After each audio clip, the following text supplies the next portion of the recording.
Hello friends, welcome back to this channel.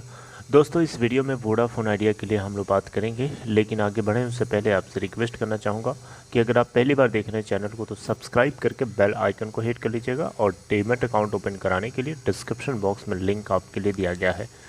दोस्तों, आज Vodafone idea 8.95 की प्राइस के ऊपर ओपन होने के बाद 9.30 का हाई बनाया पूरे इंट्राडे में और 8.55 का लो।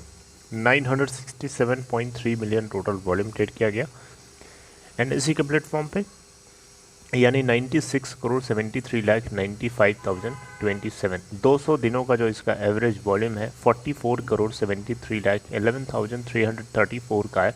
आप देख सकते हैं उसके डबल से भी ज़्यादा ट्रेड हुआ एनएससी के प्लेटफॉर्म पे।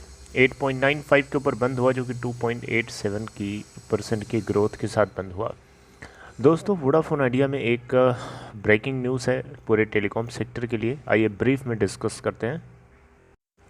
दोस्तों, टेलीकॉम सेक्टर के लिए भारत सरकार यूनियन कैबिनेट की तरफ से जो है एक अप्रूवल लेना आज चाहिए था और उसके लिए अप्रूवल मिल चुका है। दोस्तों, मैं आपको मोटा मोटा बताना चाहूँगा। देखिए, भारत सरकार जो है टेलीकॉम सेक्टर के रिलीफ के लिए आज एक अप्रूवल था, मतलब देना था, इसको लेकर के अप्रूवल दे दिया है और उसको लेकर के ब्रीफ में कौन कौन से पॉइंट्स हैं अभी प्रॉपरली ऑफिशियली उसको रिलीज़ किया जाएगा। लेकिन मोटा मोटा यहाँ पे आप देख सकते हैं एडजस्टेड ग्रॉस रेवेन्यू को पे करने के लिए जो टाइम लाइन है उसको 4 सालों तक, जी हाँ 4 इयर्स तक बढ़ा दिया गया है।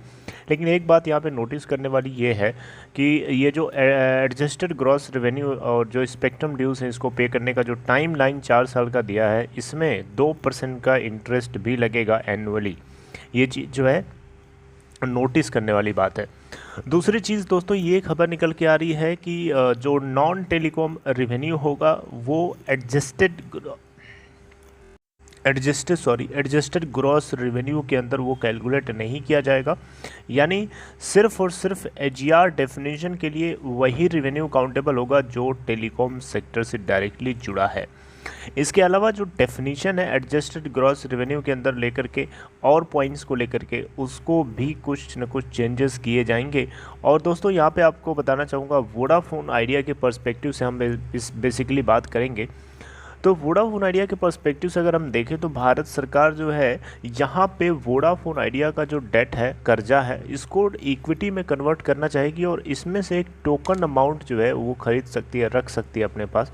खरीदना क्या, उसके पास जो टोटल डेट है उसको इक्विटी में कन्वर्ट कर लेगी, लेकिन पूरा नहीं करेगी, टोकन के रूप में करेगी। ये ऐसा इसलिए कर रही है ताकि इन्वेस्टर्स का जो फेथ है, भरोसा जो है वो डगमगाए नहीं, बना रहे, ताकि लोग इन्वेस्टमेंट करने से डरे ना। राइट, मेरी बात समझ रहे हैं। अब देखिए, वोडाफोन आइडिया के अंदर लोग इन्वेस्टमेंट करने की सोच तो रहे थे, लेकिन उनको कहीं ना कहीं इस बात का फियर था, डर था बहुत बड़ा कि ऐसा तो नहीं है कि वोडाफोन आइडिया डूब जाएगा, लिक्विडेट हो जाएगी, है ना। दुनिया भर की तरह तरह की नेगेटिव खबरें थी, इसको लेकर के जो है बहुत लोग इन्वेस्टर्स डरे हुए थे, चाहे वो एफडीआईज हों, फॉरेन डायरेक्ट इन्वेस्टमेंट हो, चाहे फिर आपके डोमेस्टिक इंस्टीट्यूशनल इन्वेस्टर्स हों, चाहे आम इन्वेस्टर्स हों, चाहे हाई नेटवर्दी इंडिविजुअल्स हों, सभी के सभी डरे हुए थे। लेकिन अब उस डर को ख़त्म करने के लिए यहाँ पे सरकार ने एक टोकन इक्विटी जो है, टोकन अमाउंट में जो है इसमें इसकी डेट को अपने इक्विटी में कन्वर्ट कर सकती है।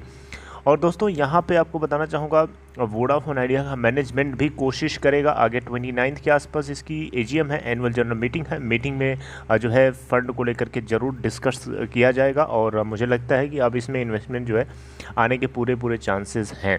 अक्टूबर 1 2021 से जो है एडजस्टेड ग्रॉस रेवेन्यू के ऊपर जो टाइम लाइन है उसको लेकर के 4 साल का जो मॉरेटोरियम है उसको लेकर के जो दिया गया है वो 1 अक्टूबर 2021 से काउंटेबल हो जाएगा और वहीं से इंटरेस्ट भी उसके ऊपर लगना शुरू हो जाएगा। और इसके अलावा आप देख सकते हैं, आप पॉइंट वाइज प्रॉपर्ली लिखा भी है। आपको बताना चाहूँगा यहाँ पे जो इंटरेस्ट है ये भी अक्टूबर 1 2021 से ही काउंट होगा। और यहाँ पे आप देखिएगा तो इस मॉरेटोरियम अमाउंट के ऊपर जो मॉरेटोरियम अमाउंट है बेसिकली जो अवेल करेंगे उनको इंटरेस्ट भी पे करना पड़ेगा यहाँ पे। और गवर्नमेंट जो है यहाँ पे जो ड्यू अमाउंट है उसमें से इक्विटी में कन्वर्ट कर सकती है at the end of moratorium और डिफरमेंट पीरियड। राइट, तो दोस्तों यहाँ पे ओवरऑल अगर हम कहें तो 4G से 5G में अपग्रेडेशन के लिए जो कंपनीज़ को खर्चा करना पड़ेगा उसके लिए फ़ंड चाहिए, और फंड के लिए यहाँ पे सरकार ने राहत पैकेज दिया है। अभी अपने आप में राहत तो है, बहुत बड़ी राहत है, लेकिन वोडाफोन आइडिया के पर्सपेक्टिव से देखें तो उसको तो और चाहिए और चाहिए और चाहिए, जितना दो उतना कम है, क्योंकि वो बहुत ज़्यादा डेटा है उसके पास। लेकिन इतना भी है, बहुत है, इतना बहुत है। अब आगे देखिए दोस्तों, इसको ऑफिशियली सरकार की तरफ से पॉइंट आउट किया जाएगा आने वाले कुछ दिनों में, और 29 सितंबर को इस कंपनी की जो है वो है एनुअल जनरल मीटिंग है, और मीटिंग में डेफिनेटली ये 25,000 करोड़ रुपए रेस तो करना चाहते थे लास्ट सितंबर में इन्होंने अप्रूवल दिया था 25,000 करोड़ रुपए रेस करने के लिए, लेकिन कुछ हो नहीं पाया अभी तक। अब देखते हैं क्या होता है, कुछ अब तो हो जाने के चांसेस ज़्यादा हैं, क्योंकि पहले बहुत ज़्यादा अनसर्टेनिटी थी, अब तो बहुत ज़्यादा सर्टेनिटी हो चुकी है। तो दोस्तों अब आपको डर नहीं लगना चाहिए इस चीज़ को लेकर के। और अब देखिए यस बैंक जैसी सिचुएशन यहाँ पे भी खड़ी हो चुकी है। देखिए यस बैंक के भी डूबने का सवाल था, लोग डरे हुए थे, लेकिन अब डूबने का सवाल उसका भी ख़त्म हो गया। लेकिन अब वो ऊपर तभी ग्रो करेगा जब उसमें प्रॉपरली कोई इन्वेस्टमेंट करना चाहेगा। अगर लगेगा कि हाँ उसमें कुछ इन्फ्यूजन हो रहा है, इन्वेस्टमेंट आएगा, तभी वो चीज़ ऊपर भागेगी।